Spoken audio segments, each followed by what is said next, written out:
بصراحة أنا باعمل ذنوب الدنيا كلها، ولو اتحجبت هابقى قدوة وحشة للمحجبات ومثال سيء كمان، ده غير إن الناس هتحطني في قالب معين بقى وما ينفعش أعمل حاجة غلط وأنا أصلا بعمل كل حاجة غلط. فتخيل بقى أنا بعمل كل ده وأنا محجبة، ده أنا كده منافقة كمان. المانع التامن للحجاب اللي سمعتوه دلوقتي كان عندي أنا شخصيا زمان.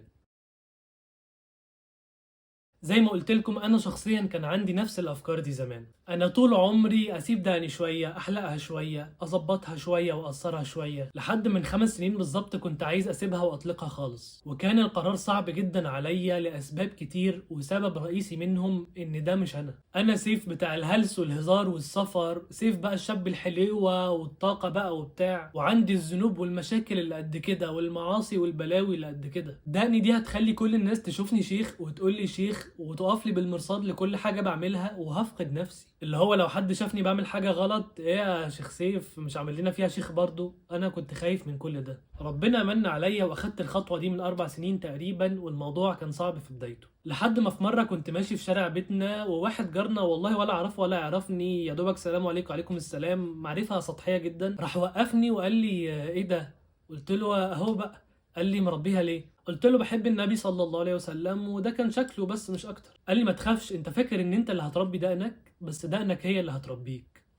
ومشي. وشوفوا الموقف ده ما خدش ثواني من 4 سنين تقريبا، بس لحد النهارده مأثر فيا جدا ومعلم معايا جدا ومنساهوش ابدا، لانه فعلا صدق ودقني ربتني. وبدل ما كنت خايف افقد نفسي كسبتها، وكل اللي كنت خايف منه ده طلع نعمة من ربنا، مش حاجة وحشة زي ما انا كنت متخيل. الناس بقت فعلا تنبهني كتير لو بعمل حاجة غلط، الناس بقت ترتاح تجيب سيرة ربنا والدين قدامي. بقى لو في مجموعة من الناس بيتكلموا في مواضيع عادية، اول ما يجي سيرة الدين لازم يبصوا لي ويتكلموا معايا. وكمان التعامل مع البنات بقى اسهل، بدل بقى ما تبذل مجهود وتحط حدود واصلي مش بسلم والهزار والضحك. كل ده لما بيشوفوك خلاص كل ده اتظبط بسبب شوية شعر حرفيا. خدي بقى كل اللي انا قلته ده وسيبك من دقني وطبقي نفس الافكار على الحجاب بالظبط. حجابك الشرعي هيربيكي، وحجابك بداية هدايتك مش نهايته، ده بداية المشوار. ما تفتكريش ان المحجبة او المحجبة حجاب شرعي ولابسة واسع ومظبطة لبسها ده كده ليفل عالي.